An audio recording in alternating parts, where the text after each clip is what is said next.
네, 다음은 여러분들이 좀 가장 기다렸을 시간이 아닐까 싶습니다. 내일장에 어떤 키워드로 어떤 섹터, 어떤 종목을 공략하면 좋을지 공개하는 히든카드 시간입니다. 두 분의 전문가분들이 준비한 히든카드 종목 잘 생각하고 계시다가 내일장에 잘 활용해 보시기 바라겠습니다. 네, 자 그럼 먼저 박준현 운용형님의 히든카드부터 만나보겠습니다. 내일 어디서 키워드 찾을까요? 네, 오늘 차이나 소비에서 찾았습니다. 차이나 소비입니다. 키워드에 대한 이유 바로 들어볼게요. 네, 이번 주 화요일이죠. 4월 18일 날 중국의 3대 경제 지표가 발표가 됐습니다. 산업생산활동, 소매 판매, 그다음에 고정자산 투자가 발표가 좀 됐는데 산업생산활동이라든가 고정자산 투자는 시장 예상치보다 좀 약간 못 미쳤는데요. 그중에서 두드러진 게 소매 판매 지표라고 좀 봐야 될 것 같아요. 소매 판매 지표가 3월 달에 10.6으로 나왔거든요. 2월 달에 3.5 정도 됐고 시장 예상치가 7.5였으니까 전달에 비해서도 크게 올랐고 시장 예상치에 비해서도 서프라이즈한 시작이 나오는데 두 자릿수 이상의 소매 판매가 중국이 증가된 경우는 2021년도 6월 달인가요? 그 이후에 처음이라 그러니까 본격적인 중국이 아마 2월 3월 달부터 본격적으로 리오픈 들어갔지 않습니까? 그 효과 자체가 국내 소매 활동 지표로 나타난 게 아닌가 그렇게 좀 볼 수가 있을 것 같고요.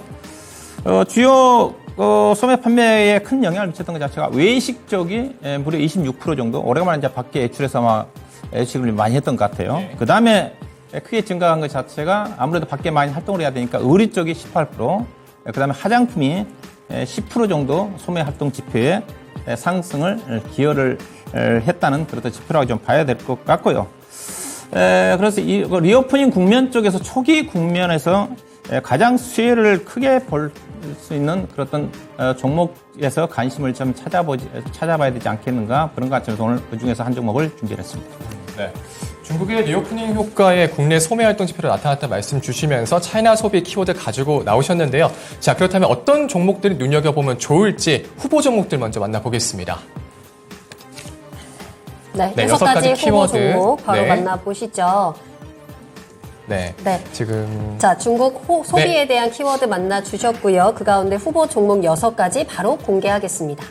자, 휠라 홀딩스, 더네이처 홀딩스, 이렇게 패션 관련 종목들이고요. 그리고 코스맥스, 한국 콜마, 화장품 관련 종목들도 있네요. 그리고 덴티움까지 있습니다. FNF도 있고요.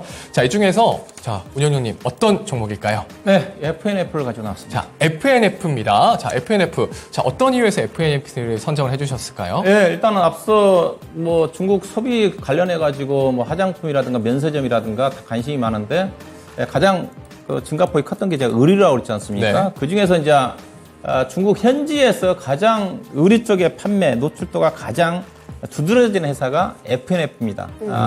이미 중국에 2019년부터인가 진출해가지고 매장, 오프라인 매장 확대에 따라가지고 코로나 국면 쪽에서도 이따 뭐 실적표를 보시겠지만은 최대 일정이 나왔고요.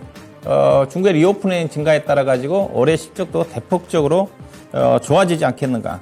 그렇게 좀 보셔야 될 것 같은데, 회사가, 뭐, 고성장주라고 좀 보시면 될 것 같습니다. 뭐, 표가 나오고 있는데, 회사가 보시게 되면 매출액이 2021년도에 3,800억대였고요. 3,800억대 회사가, 중국만입니다. 저기는 지금 전체 매출액인데, 중국 쪽에 대한 성장을 보면 2021년도에 중국 쪽의 매출액이 3,800억인데, 올해 8,450억이거든요.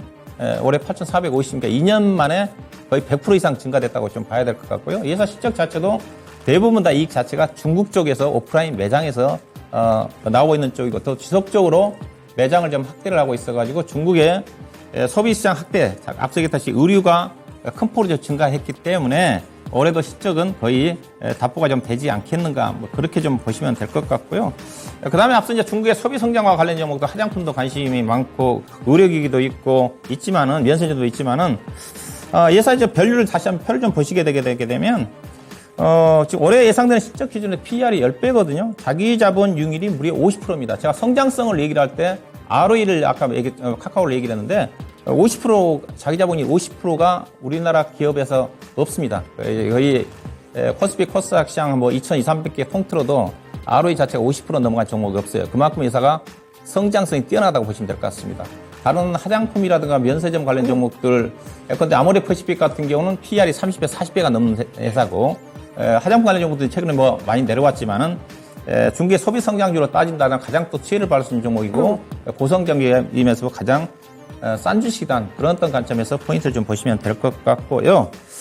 매매 전략은 주가 자체가 예사가 앞서 작년도 코로나 국면 쪽에서 최대 일적이 좀 나서 주가 자체는 상당히 탄탄합니다. 탄탄해서 하방은 좀 지지가 되고 있는 쪽인데 가격 메리트는 크지는 않겠지만은 과거에 예사가 이제 보상년 때 PER 그 20배 정도까지 평가를 좀 받았거든요. 그래서 충분히 하방은 좀 지지가 좀 될 것 같고 목표 주가는 일단 매수 가격은 14만 원 정도에서 매수 가격을 잡아드리도록 할 거고 목표 주가는 일단 1차 16만 5천 원, 그다음에 작년도에 이사가 그 20만 원 정도까지 올라갔는데 2차는 중기적으로 18만 원 정도, 그다음 선절 가격은 13만 원 정도를 제시하도록 하겠습니다. 네.